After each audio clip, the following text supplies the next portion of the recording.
It was a rare moment of unity on Capitol Hill today. Republicans, Democrats asking questions and demanding answers.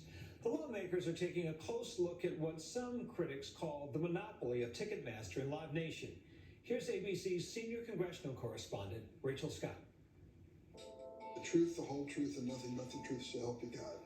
Our place is to tell some of the experiences that we have from the unique perspective of artists that are really hands-on, and just talk about trying to get a fair deal for ourselves. Singer Clyde has an audience today on Capitol Hill, but not one he's used to.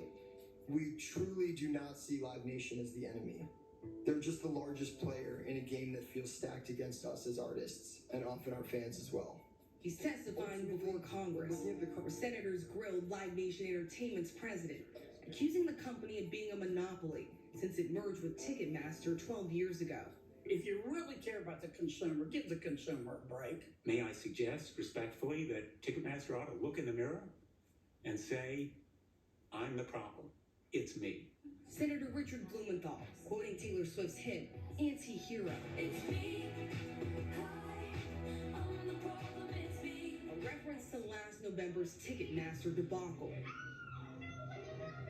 Millions of frustrated Swifties, plagued by lockouts on the Ticketmaster platform, delays and soaring aftermarket prices, lost out on buying tickets for her upcoming stadium tour. Are you joking? What? The tickets you have selected have been released.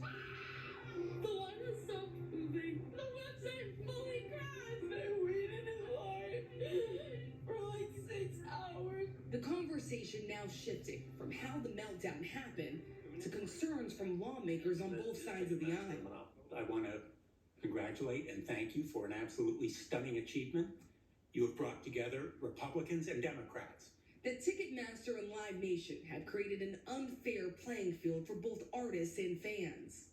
Any way that you can make money in and around the concert business, Live Nation is making that money. When you pay to park, when you pay for a hot dog, when you pay for a beer, when you pay for a t-shirt, Live Nation is almost certainly getting a cut.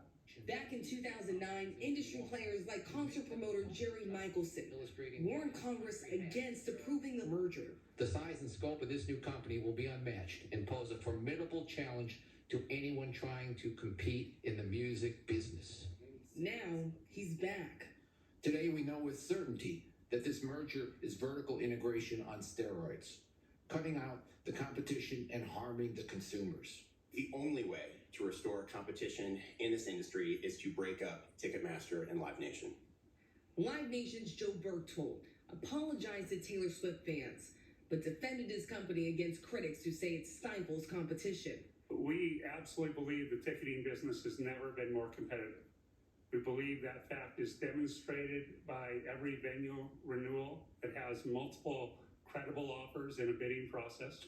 There's been so much concern that this has turned into a monopoly. Do you believe it has? Yes, I do. In fact, they control for large concerts 70% of the tickets. That's a monopoly under our laws. There are venues out there that have talked to us, and they have said, look, it's implicit that we're not going to be able to get the kind of acts we want if we don't use Ticketmaster. That's not competition in our modern economy. That's a monopoly. And while complaints from consumers are typically what takes center stage, for struggling artists, and let's face it, most artists in the music business are struggling, touring is their lifeblood. Going on the road, playing music for people, selling them t-shirts. Consumers don't know how much of the money that they think they're paying to the artist actually goes to other people and not the artist. Artists like Clyde and his bandmate Jordan Cohen. And what is the impact on independent artists, on smaller artists? As artists, due to the fact that Live Nation has such an overwhelming control of the industry, they're able to kind of set these industry standards for what we consider to be pretty unfair deal practices. Your promoter being the same company that is the venue and is the ticketing company, it becomes very easy for them to say, oh, this is the cost. Just is what it is. The two head up the soul pop band Lawrence, known for its hits like Don't Lose Sight.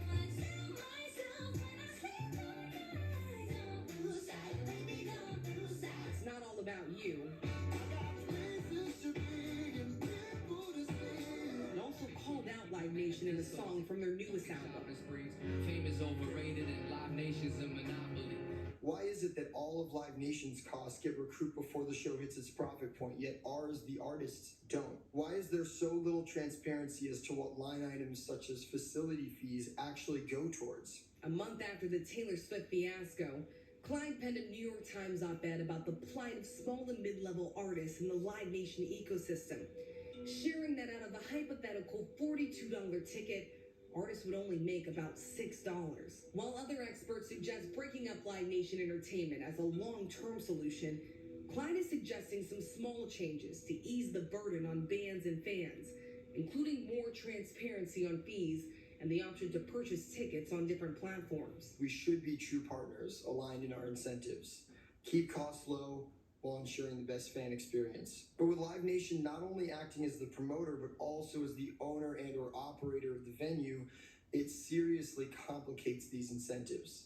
It's still not clear whether Ticketmaster and Live Nation will be forced to break up. But according to the New York Times, the Justice Department has been investigating whether Live Nation Entertainment has abused its power over the industry. It also seems as though the government is keen to crack down on companies it believes are engaging in monopolistic practices. Earlier today, the DOJ announced it is filing its second antitrust lawsuit against Google. We alleged that Google has used anti-competitive, exclusionary, and unlawful conduct to eliminate or severely diminish any threat to its dominance over digital advertising technologies. A spokesperson for Google told ABC News, the DOJ is doubling down on a flawed argument that would slow innovation, raise advertising fees, and make it harder for thousands of small businesses and publishers to grow. These things move slowly. Is there a chance that the Justice Department will take action and break up Ticketmaster and Live Nation?